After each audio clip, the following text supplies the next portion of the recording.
Madam President, I want to open with a few words on the announcement from China by DeepSeek. Today's announcement from China has been called AI's Sputnik moment for America. This announcement is precisely why I made AI a top priority in the last Congress and will continue to do so. Our competitors are going to use every single opportunity to overtake the United States' lead on the technologies of the future, particularly AI. And if Congress does not lead the way, we're going to fall behind. So I hope our bipartisan efforts on AI, which made some progress last year, will continue and even in a more robust way this year. Next, on the price of eggs. Earlier today, I was in upstate New York at two beloved family-owned diners, Alton's near Buffalo and Gine's in Rochester, to call for an all-hands-on-deck approach to stop the spread of bird flu and prevent higher egg prices. For too many families across New York and across the country, far too many, have been shell-shocked by higher egg prices as more bird flu outbreaks continue to happen. But so far, it seems President Trump has not enunciated any plan to address the bird flu outbreak. He spent his first week pardoning insurrectionists, firing government watchdogs, instead of focusing on things ordinary Americans care about, like the price of groceries. The president owes the American people some answers. What is he going to do about the price of eggs that's been exacerbated by bird flu? When hundreds of thousands and even millions of chickens die, they lay fewer eggs. And when there are fewer eggs, the price goes up. The problem's reaching crisis levels. In November, a dozen eggs cost approximately $4 at a grocery store in New York, already too high. It used to be $2 a year earlier. Now, that same dozen eggs costs $6. And experts believe that the price of eggs could increase as much as 20% more this year if outbreaks continue, meaning that the same dozen eggs would be $8. Every day we hear about the spread of bird flu. Last week, farmers on Long Island had to slaughter 100,000 ducks. Long Island's one of the duck-producing capitals of the country, in response to another outbreak. So, President Trump, what's your plan to stop the spread of bird flu? The more bird flu spreads, the higher egg prices will go, and the less money in people's pockets for rent and gas and other expenses. We need some action. Now, luckily, we have some resources available. Last year, I helped secure over $300 million in federal funding ahead of the new administration to keep the government laser-focused on ending the bird flu crisis. And should the $300 million prove insufficient, I'll keep working in a bipartisan way to push for more federal resources in the upcoming budget negotiation. One thing is certain, we have a lot of budget cutters out there, none with a sharper axe than Russell Vought. The Trump administration and Mr. Vought should not try to impound these congressional-approved funds, because we know Mr. Vought wants to impound in many, many places and not spend money that's needed. And this is a small but classic example of how the federal government's action, not inaction, can get your prices lower. Real action, spending the $300 million that we put in the budget in December, and more funds if needed, can reduce bird flu. The Department of Agriculture knows how to do it, can help farmers reduce the bird flu in their flocks, and get our prices of eggs back down again. Let's get to work. The money is there and ready to be used. We need the federal government to work overtime with experts in the coming months to keep the outbreak in check and keep grocery prices in check for families. Now on the IGs. Last Friday, while most Americans were asleep, President Trump conducted a midnight massacre of many of the federal government's nonpartisan, independent watchdogs. The president did not notify the Congress of his decision, as is required by law. The president did not offer any substantive explanation for these firings. Instead, the president simply said these positions were, quote, terminated effective immediately. This is a chilling, potentially unlawful decision by the president. It's a reminder that if there's anything President Trump fears most, it's accountability. He likes to talk about one thing and then another, and then doesn't like to be held accountable. When people stand up to President Trump, when people present him with facts and evidence that he doesn't like, his solution is to fire them and replace them with loyalists. I fear that this is what will happen here. Purging the government of its independent watchdogs begs an obvious question. What is the president trying to hide? What does the president not want the American people to see? Does the president want to avoid accountability for impoundment of congressional-approved funding? Does he want to hold up foreign aid as blackmail without getting caught? Does he want to eliminate scrutiny of improper government contracts? An independent inspector general could prevent many of these abuses. An inspector general's job can be boiled down to two words: transparency and accountability. That is what President Trump is apparently afraid of. But it's something most Americans want to have in their government. January 6th.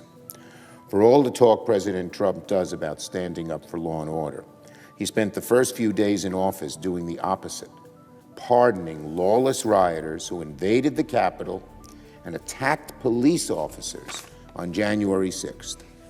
Today, I'm joining all 47 of my Senate Democratic colleagues in introducing a resolution condemning the pardon of individuals who were found guilty of assaulting Capitol police officers on January 6th. Senator Murray will seek passage of this resolution this week. I hope our Republican colleagues join us in condemning these pardons. Many of them saw the violence of January 6th firsthand. I did. This should be an easy resolution to pass.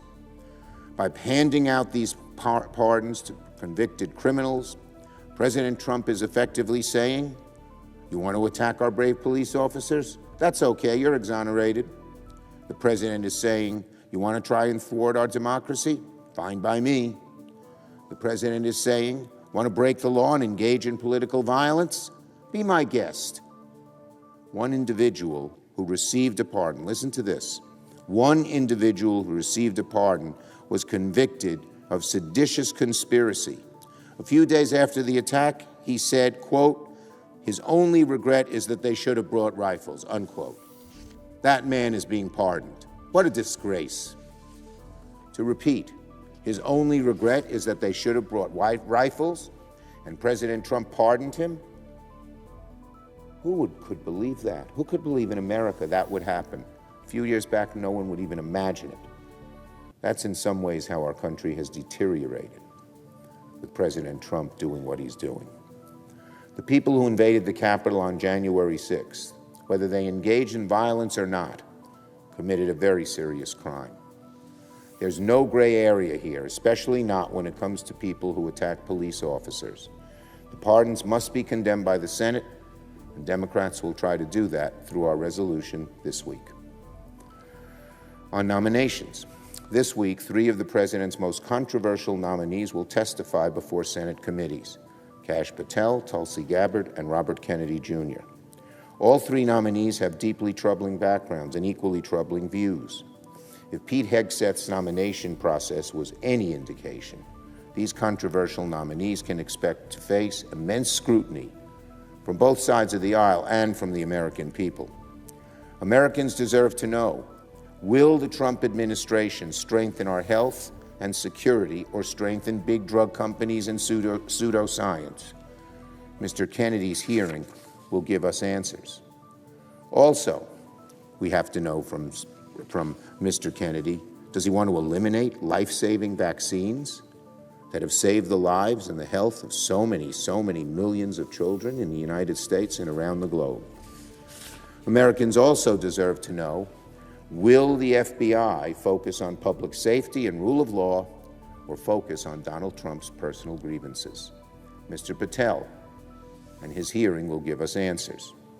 Americans need to know, will the Trump administration protect us from foreign adversaries and deal in truth and facts when it comes to classified intelligence? If there is ever a need for a fact-based agency, it's the intelligence agencies which gather information that keep us safe. Or will these agencies be turned to give shelter to conspiracy and misinformation in our intelligence? Ms. Gabbard's hearing will give us some very important answers here. The people entrusted to oversee matters of public health and law enforcement and classified intelligence should be beyond reproach. Their qualifications should not be in doubt. But President Trump has seemed to choose 3 deeply unqualified, deeply untrustworthy individuals to these positions. Like Mr. Hegseth, it's hard to imagine that they're the best for the job or even close to it. Holocaust Remembrance Day. Today is International Holocaust Remembrance Day. We commemorate it because it was the 80th anniversary of the liberation of the few Jews who survived and were imprisoned at Auschwitz. Never again can we allow anti-Semitism or any other form of hatred to fester and grow the way we saw during the Nazi regime. We must always tell the truth about what happened to the Jewish people 80 years ago. We can never allow history to be forgotten, shunned, or deliberately erased. It saddens me this year. Holocaust Remembrance Day comes at a time of rising hatred against Jewish people, especially here in America after October 7th. Just yesterday, I visited a popular Israeli restaurant a few blocks from my home in Brooklyn. It's called Miriam. The night before, the restaurant and its owners were the victims of a despicable act of vandalism. Their windows were smeared with red paint and defiled with messages of hate. The attack happened simply because the owners are Jewish. Just because the owners are Jewish. That is anti-Semitism, pure and simple, and we must condemn it together, forcefully. As ugly as this incident was, I was inspired by how the owners of the community and the community responded. They chose to leave the vandalism up for a day so that people in the media could see the dangers of letting anti-Semitism gain strength. Many in the area stopped by for lunch, offered to help with the cleanup, or just shared in a message of support. I went and visited the restaurant in the evening with an order to go. That is New York at its best, when these neighbors look after each other in the face of hate. We must never, never fail to condemn anti-Semitism wherever or whenever it rears its ugly head. It comes now in many new dimensions. Some people seem impervious to things that seem to many Jewish people outright anti-Semitic. We have to be so vigilant. That's the best way to honor what Holocaust Remembrance Day represents. Yield the floor. Note the absence of a quorum.